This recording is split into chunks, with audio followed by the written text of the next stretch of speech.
Our topic of the day is practicing the presence, and it usually includes of God. And this is a topic I've been interested in for a long time, on and off. I first came across the idea of practicing the presence as a mode of spirituality uh, back in the mid-90s. And I came across a book by Joel Goldsmith, a fairly unknown spiritual writer. And it got me very interested in the notion that our challenge is to never forget God, or as St. Paul said in First Thessalonians, pray without ceasing. Um, and so there's a, in my own experience, there's a huge gap between meditating or praying and then going out into the world and not forgetting that. So for me, I've been meditating for a year or two, and I was sitting in a stoplight, and all of a sudden it occurred to me, hey, I can meditate here, or I can at least turn to my heart. Um, I, also, I'm going to borrow a lot from a book that I read about the same time called The Awakened Heart, and it's by Gerald May. And he really delves into ways to increase the chances of remembering God or not getting completely heedless and absent from any sort of spiritual sense. So let me tell my own little story about how I've tried to practice the present. Um, to me, the most important thing, and this is early on, is I came across a book by Thich Nhat Hanh called The Miracle of Mindfulness.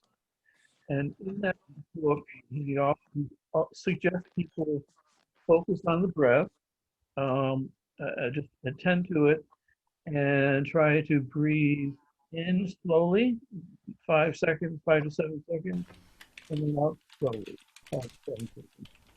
That actually has the effect of relaxing. And then he suggested something that is very helpful, and that is as I breathe in to remember some sort of sacred phrase, and as I breathe out, remember a sacred phrase. It could be different, doesn't matter, but it has an effect of kind of reminding what is really important in terms of practice. Then I became a Sufi, and Tobin or Melissa. The sound is funny. I'm wondering if we all muted, it might improve. Um, yeah, I'll mute everyone and then Don can unmute. Thank you.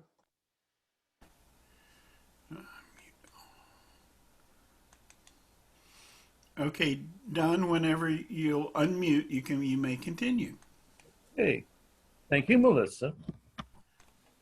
So when I became a Sufi, one of the first things I was taught is something called remembrance or dhikr.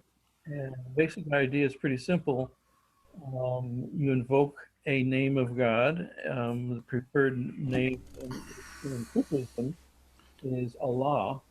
But when I first learned it, our teacher was very open-minded, and we're we're in a Jewish temple or synagogue, and he said, "Well, you could use the name Elohim," which I did because I was being a little resistant. And I used that name for 2 years, and it worked very, very well. And it's easy to do with conscious breathing. You breathe it in, and then you breathe it out. As I learned more and more about Sufism, I started picking up Arabic phrases, and I still use those when I'm trying to practice the presence. Then not too long ago, I was introduced to centering prayer, which adds a little different twist on that basic practice. But the most important thing is it's always turning And it's always breathing slowly and deeply and rhythmically. And it can involve English, praying in English, or using some sort of Arabic phrase. And um, the trick or the challenge, and what I'm going to talk a little bit about today, is how does one remember to do that when one is busy living life? To be honest with you, I have found it almost impossible to remember to turn inside and practice and conscious breathing when I'm in a conversation, because all of my attention is directed towards the person I'm trying to listen to and converse with. It's much easier when I'm sitting right here in my chair and it's quiet, and all I have to do is sustain concentration on breathing in and breathing out. Let's see. So a lot of what I have to say is going to come from Gerald May. And the first thing I'd like to talk about is basically there are two questions I'm going to ask and try to answer. The first question is, what is presence? And the second one is, what does it mean to practice the presence? And to be honest with you, I've never been interested in trying to get to understand what presence means. It was never a word that was battered around very much in Sufism and before that. But recently I've decided that that's really what most spiritual practice is about. And that's really what, at least speaking personally, I'm trying to experience during a meeting for worship and outside as well, in other settings as well. So one answer to the question, what is presence, is what I would call, and many would call, spaciousness. So the basic idea is that practicing the presence often includes expanding the space of one's consciousness, one's heart, and making as much room for anything from the inside and outside to be looked at and experienced, and um, just being, not trying to shut anything out. It's trying to be as expanded as possible, and to not can be contracted, because that gets in the way of letting what's real come in.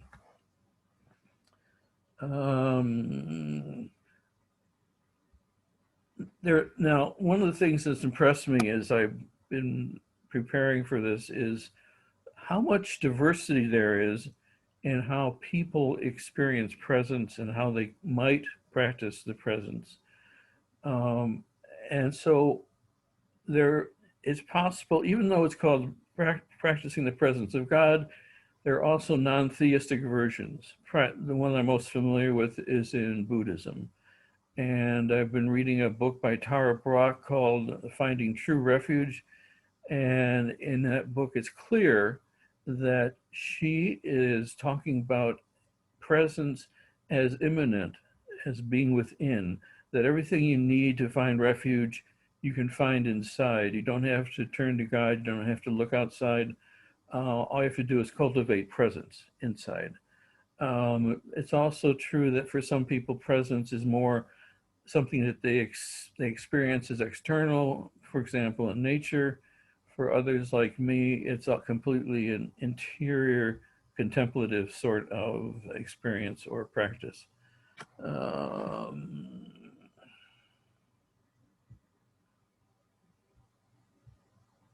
So let me throw out the question.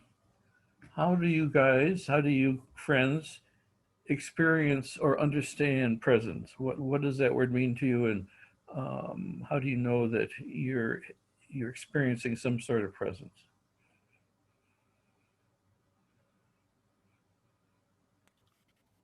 Well, maybe before we dive into that, I wanted to add something to the history of the term. I don't think you didn't mention Brother Lawrence, did you? I was thinking it, but I hadn't mentioned it yet. Yeah, well, among Quakers, the phrase practicing the presence of God is mostly associated with a booklet that was written by a Carmelite monk named Brother Lawrence in the 15th century called Practicing the Presence of God. And interestingly enough, it it was more about having a personal relationship with God, an extremely personal relationship with God, an affectionate, sometimes playful relationship with a very personalized spirit. So it was kind of like, when Christians say, I have a personal relationship with Jesus Christ, my Savior, right? But it was a little different. It was much more kind of vivid. And it wasn't the way my mode of spirituality is around the presence of God, but it was inspiring nonetheless and very interesting. And it's a very short and very poetic piece, and I just highly recommend it to friends. Well, I had never read it before. I had it on my shelf and found it, and I started it, and I got about a third or halfway through, which is par for the course for me. But yeah, there are a lot of one thing that struck me as I read his story is how he was awakened mystically, spiritually as an adolescent, and practicing the presence for him was just the expression of the love he felt for God and the love that he experienced coming from God. Um, Thomas Kelly is another version of practicing the presence. And we had a little study group many years ago, and the thing that struck me was he was very eloquent in describing how he experienced presence, but not so helpful in terms of offering ways to actually practice it. Um, so anyway, anyone else want to jump in on what presence means? Sure, Howard. This wasn't me jumping in on that, but just a detailed question for Terry. When did Quakers start becoming aware of Brother Lawrence's writings? My understanding is they weren't really available until maybe sometime in the 20th century. Is that true, or was it earlier? Well, I'm speaking of friends who I knew. For instance, this was a favorite little volume of Otto Hoffmann's, and a number of friends. And I think there was a period, particularly during the 70s, when I was getting involved in Quakerism, that friends were getting interested in various modes of spirituality, and they were reading a lot of Martin Buber, and they read some of the monastic medieval mystics like Brother Lawrence and the author of the Cloud of Unknowing. And so there was sort of some ferment around kind of broadening out the spiritual experience from the Society of Friends. So William Penn or John Woolman Oh, probably. no, no, no. I'm pretty sure that they had no knowledge of, although, you look at Berkeley, he was certainly intimately acquainted with lots of medieval Catholic writing because of the depth of his scholarship. And, so there's always a little funny interference there, where Berkeley is pretty engaged with this stuff, and people like Fox are going, oh, papist, nothing to do with that.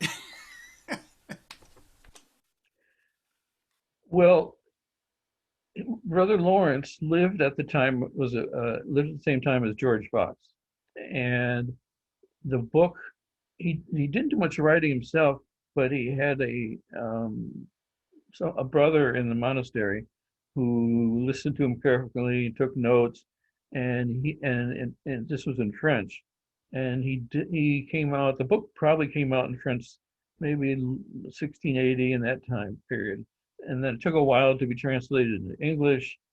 Um, so it's been around for a while, first in French and then translated in other languages. So anyone else want to stab at the query I threw out there?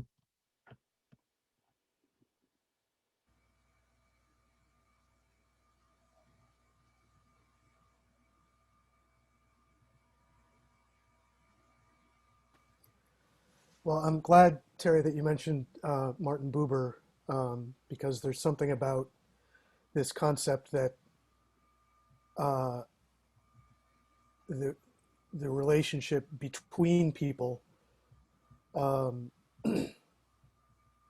rather than between a person and an object or a person and a thing, is really critical to spirituality. And there's something about sitting in meditation in a group where it's extraordinarily different than sitting in silent meditation alone.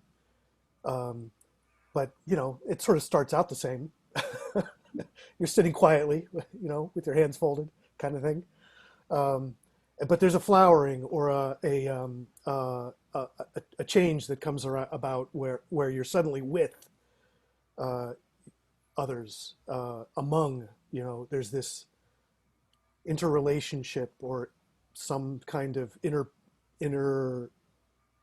yeah, I guess you could call it an interrelationship, that's felt inwardly. And sometimes that happens alone, most frequently for me out in nature, but I don't know. I always liked Martin Buber, and when I read Buber, I also read Paul Tillich, who says that, you know, the relationship with Christ is not a whole heck of a lot different, or is like ideal, can be understood through sincere relationships with other people, or something like that. And anyway, the two of them, you know, the Judaism and the Protestant perspectives on this withness issue seems relevant to me.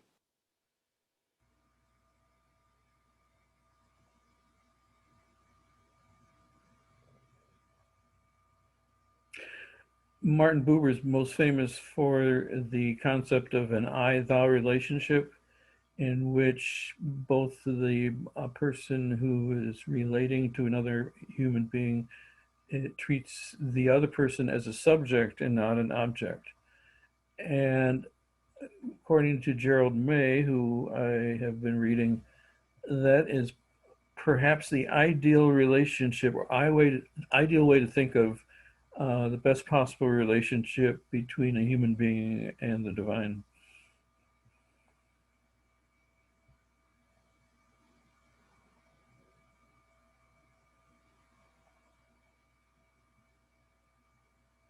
So any other reflections or sharings around how you've experienced presence, and what that means to you? What the truth of the matter is, we all have a somewhat different personal experience of presence.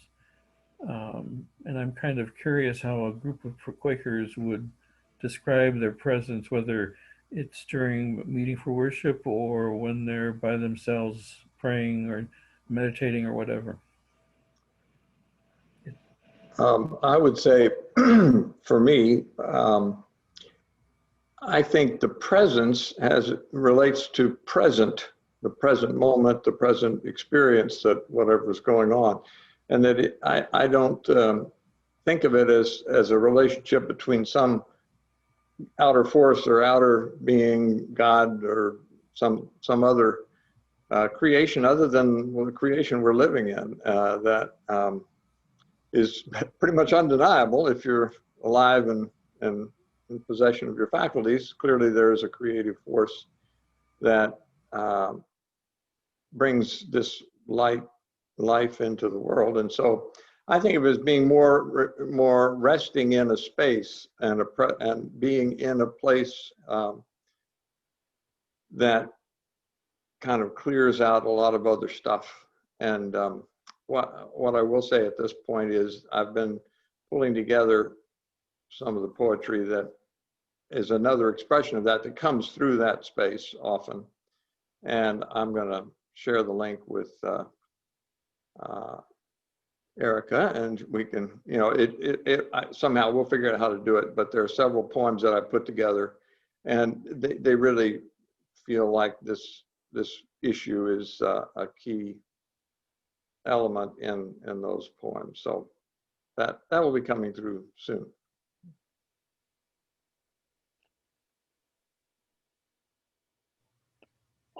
Speaking personally, I've never had, I'm sorry.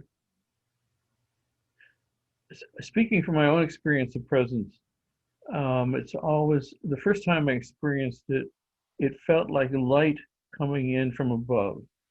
And I've never had much skill or aptitude or success in trying to experience presence outside my heart. And so when I first woke up spiritually, the energy that came to me opened up my heart, and when I started meditating, my heart wasn't open enough to feel much of it without a lot of grace. So most of the presence I felt was all in my in the upper part of my head, either a band of energy around my forehead and around, or kind of feeling like a skull cap. And it wasn't until I'd done a fair amount of emotional heart opening and making space for spirit that I began to be an experience centered in my heart. And it's been that way since then. Only occasionally will I feel any sense of presence in other chakras, like the sixth one or the seventh one.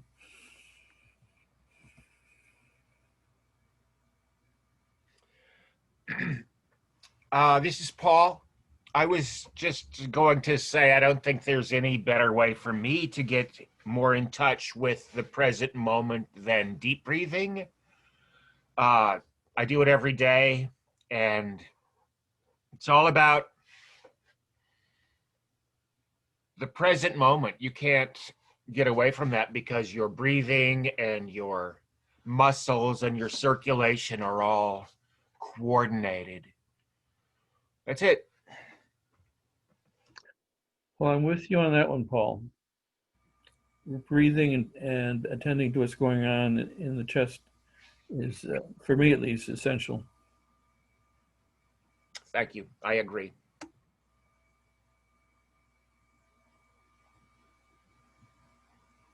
In my daily practice of centering prayer, not always, but very often, I experience it, the presence of I'm not alone.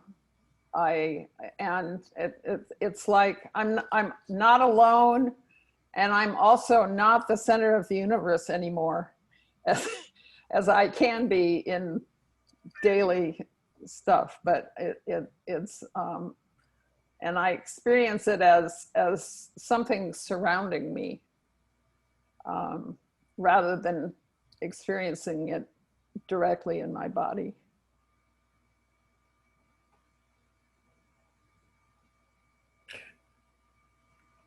So when you have that experience, Melissa, what have you noticed about how it affects you either during the practice centering prayer or after you leave centering prayer? I feel a sense of relaxation and of possibility and of being able to move smoothly through my day, perhaps. More open.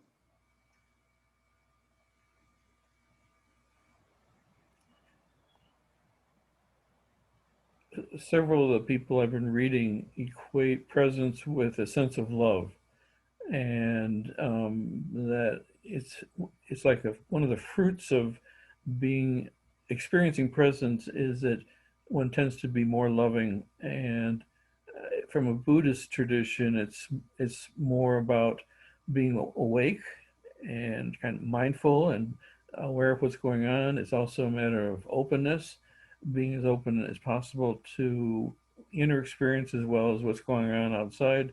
And lastly, tenderness, having warmth and a responsiveness inside to the presence that translates into more loving and compassionate relationship with people and things outside. Yeah, I don't often use the word love, but all of that is love, attention, openness, all are just other words for love, I feel. Howard? Well, I guess I should start out by saying that presence and me are practice and me are kind of like not things that go together usually very well. But from my earliest consciousness, however old I was,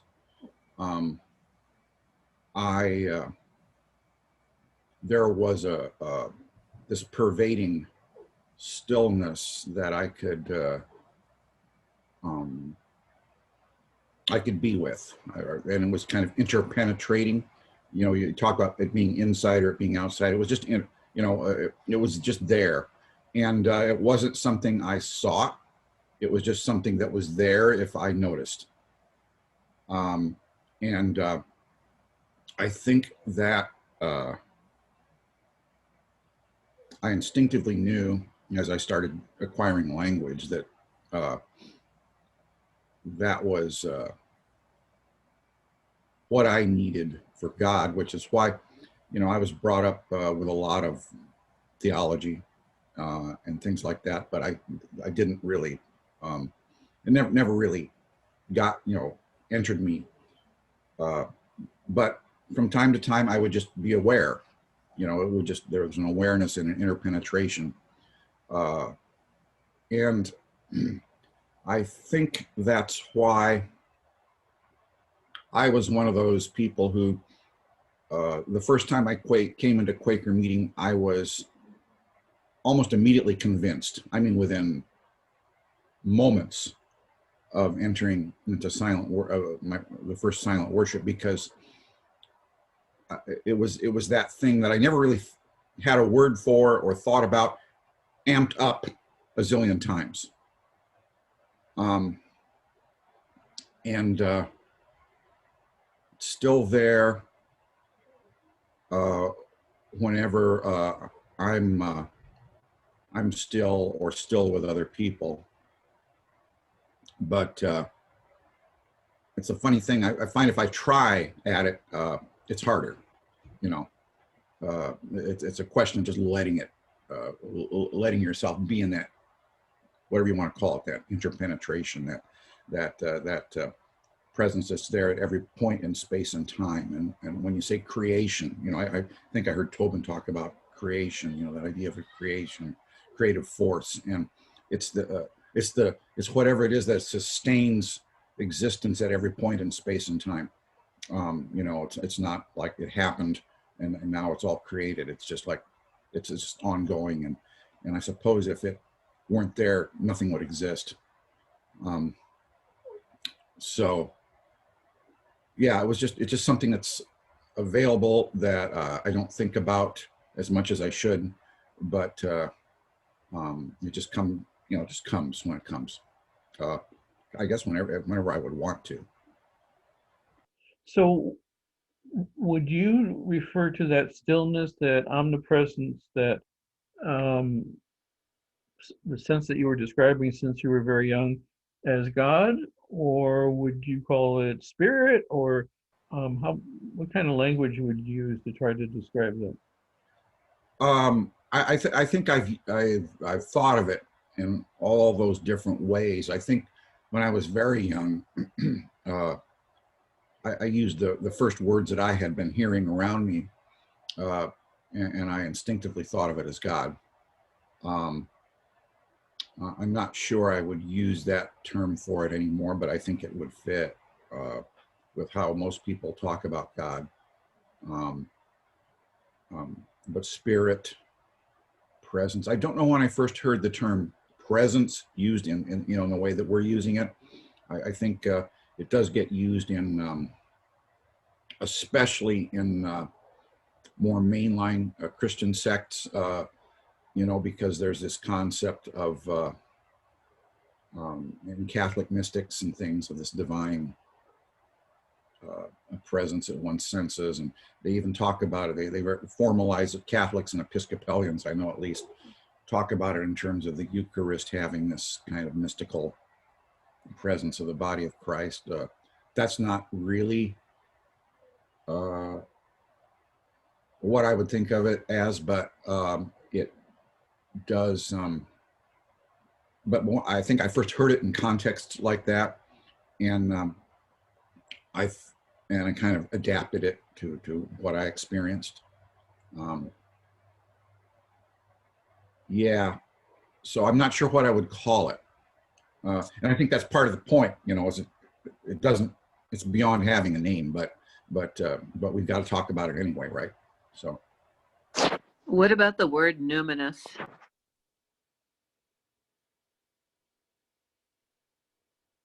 I like that very much. Maybe you could define it. Yeah, Sarah, help us out.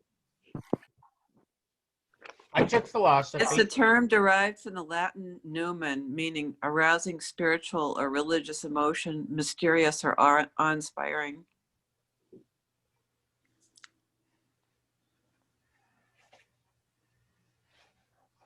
Yeah, that's great. I like that. You know, if I can be permitted to get a little bit back to Brother Lawrence again, and this is because what I'm thinking is there is this mode of spirituality. I like somehow appreciating other people's modes of spirituality, even though I myself can't quite participate in them because they're not me. And one of those are people whose primary religious way is, it's like what the Buddhists and the Hindus call bhakti. It's the way of devotion. And we're not talking about a very austere or abstract kind of love. We're talking about rapturous, personal, like your first love affair when you're a teenager, head over heels in love with the divine. And, you know, I like reading the writings of people who have experienced that. You know, there's a negative way of personalizing God in which you've just made up an imaginary playmate, right? But somehow some folks are able to leverage that ability to perceive God as something closer to the human experience and to fall in love and experience the intensity of divine love in both directions. And that's what Brother Lawrence was talking about. And Meister Eckhart talks about this a lot, and many of those Catholic mystics do. And if you don't mind, could I read a little poem by Meister Eckhart that I think really is vivid about this? Absolutely. Okay. Now, I want to also say, if you want to understand this kind of spirituality, read the Song of Solomon. It's purely that. It's devotion as almost erotic. It's very personal.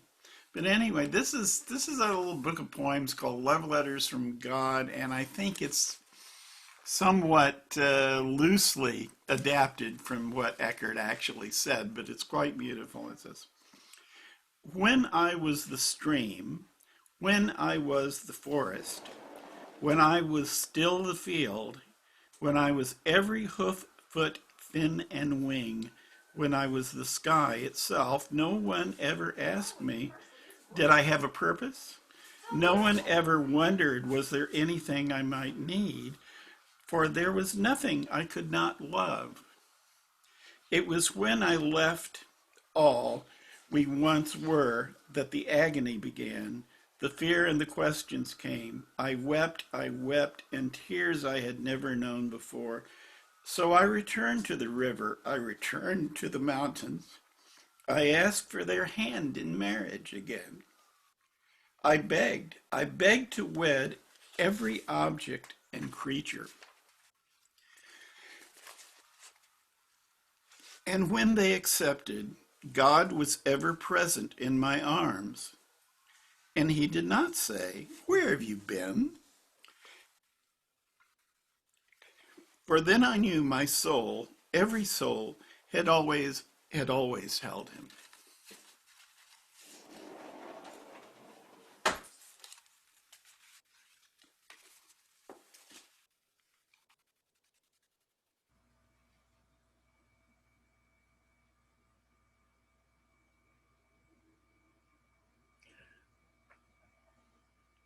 I heard a quote from Meister Eckhart that went something like this.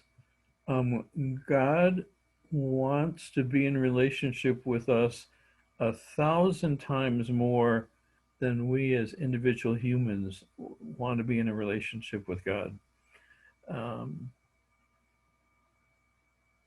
as I was listening to Terry, I was reminded of something that I read recently about how practicing the presence is really about cultivating one's relationship with the divine, and those relationships can take many forms. This author gave three primary examples. One was God as a companion who's always there, so it's kind of a personal, intimate friendship with the divine. The other one was what you were just reading about, which is romance with the divine. And the third one is God as a cosmic presence that's there, but not necessarily does one have a personal experience of the divine.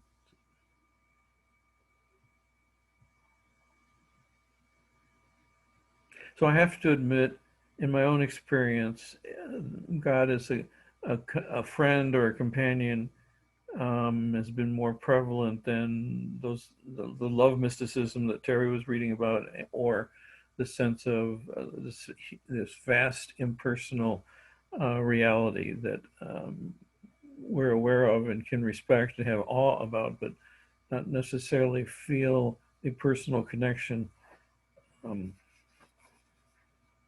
So I'm inviting you to share anything you might say about what you've learned about your own relationship with the divine, your own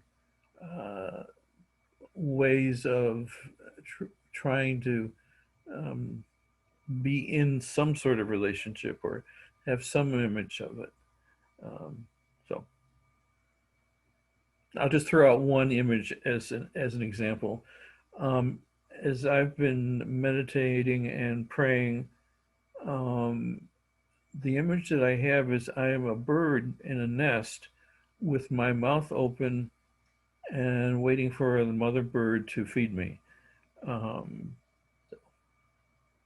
Their sense of being dependent or being yearning or being really desiring some sort of gift from the divine, some sort of grace.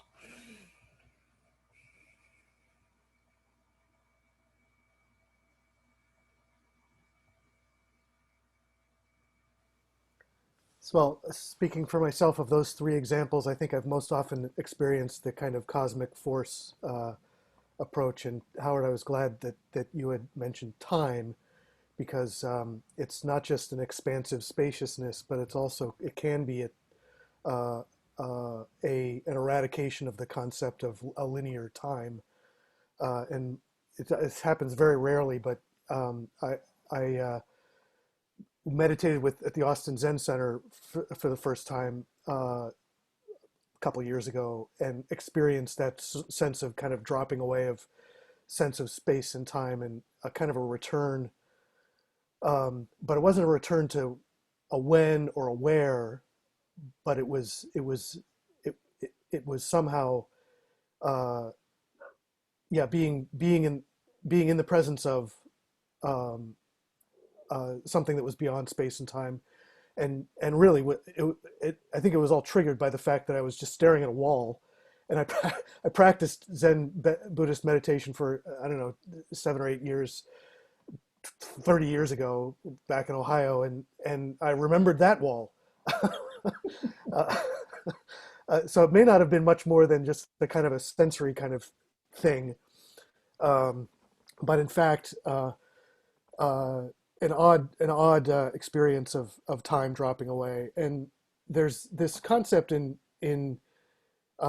Kierkegaard of the abyss, which is just that we are yearning so much towards the unachievable, the unreachable, that which is so infinitely beyond us that were we to step wrong, we would fall. And that, but it's on that edge where the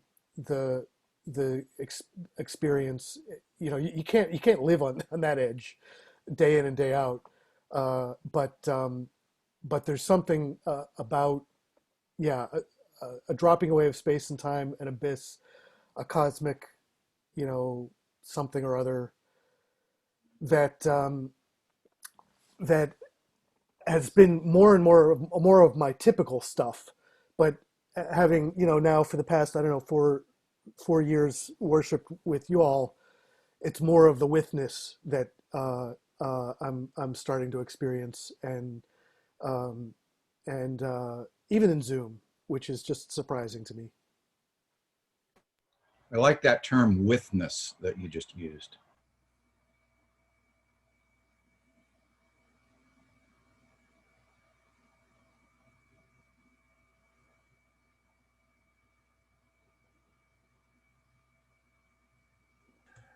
I guess one way that I sometimes experience presence is kind of as an interruption into my life. That, for instance, I'll be out on a walk and have something, whatever, going through my head, some argument I had with somebody or something, and then I'll see sort of the wind in the trees or something out there, the light sort of falling through them, and be sort of interrupted in my train of thought in that moment of shift, and when I sort of see the world again, and it just sort of changes everything. And those kind of moments I feel like are when I can sort of look back at everything that I was just thinking about in a different way. And I feel like in those moments I sort of see presence in whatever it was. That happens sometimes to me in meeting for worship when I'm perhaps days when I'm less successful in my sort of centering. That will sometimes happen when people give messages.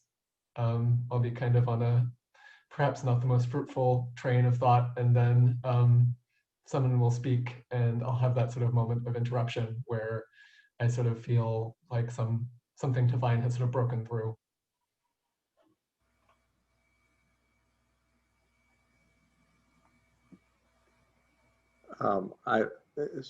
Jim's comment about time reminded me after coming to meeting, not too long after sitting in meeting for a while.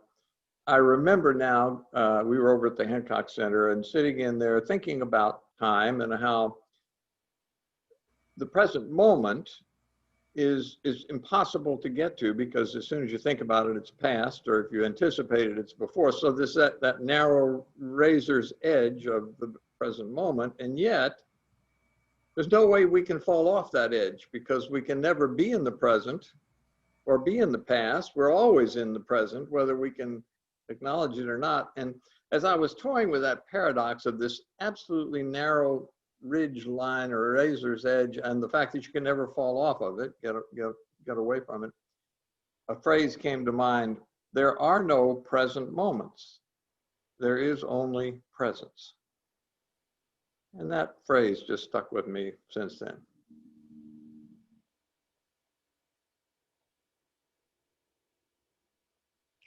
Did you create that, or did it come in some other way? Well, I didn't create it. It just came through, I guess. I don't know how to say that. it just was one of those little messages that comes through that that occasionally it's an interruption, like James says. It was an interruption in all my toying with that philosophical issue, and suddenly it just came through. Tobin, can you say it again? I sneezed right when you said it. That there are no present moments. There is only presence.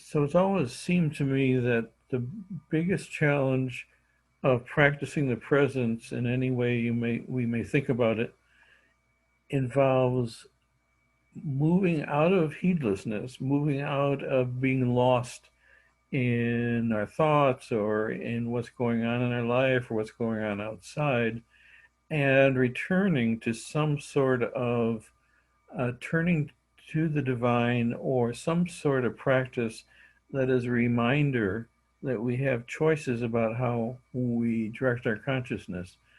And I never thought, getting back to Thomas Kelly, I never thought he was very helpful in that regard.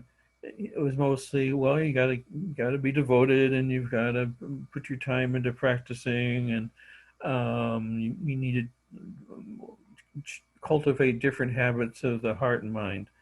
But it was never very specific. So one thing we haven't talked about, and I've noticed it's reassuring, is that there is a practice called prayer of the heart.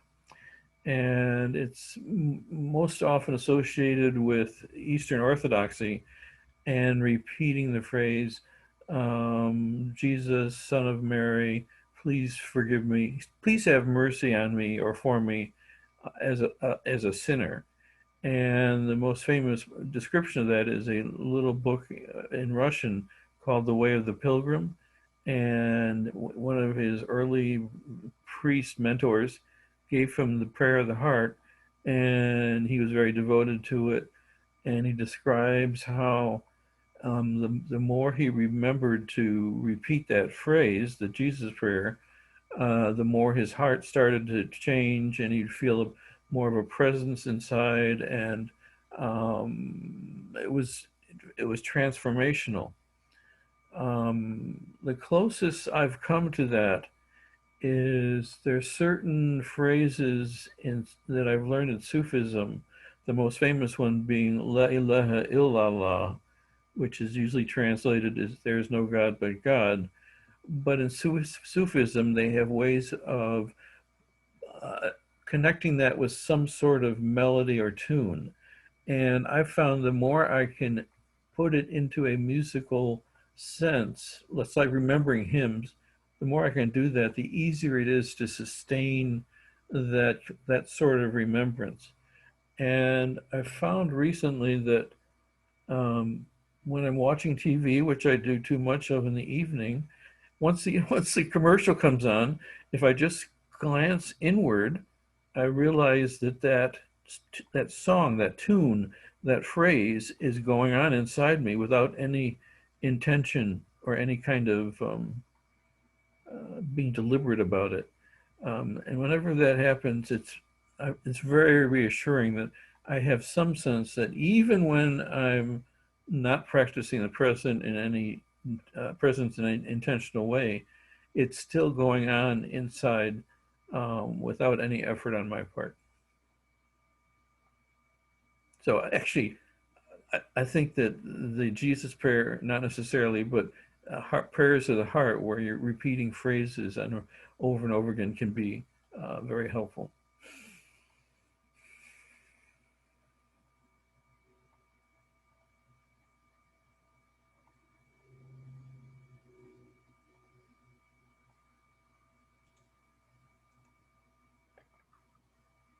It's just a thought. It looks like we're about at the 10-minute mark. We're there. At this point.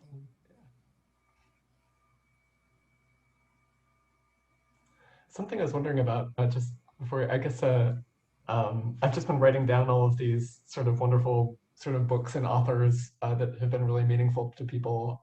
And yeah, I was just thinking it might be worthwhile sort of doing some sort of readings and mysticism type book club or something if people were interested in that. That might be a really neat thing for adult religious education to get kind of going, since I feel like all this is really rich and could really feed into people's spiritual lives. I think that's a great idea, James. And I remember when I was reading and listening spirituality and trying to share it with Tobin, one of the things that she said is that her impression, I can't remember her name, but her impression was the most used practice among Quakers is reading.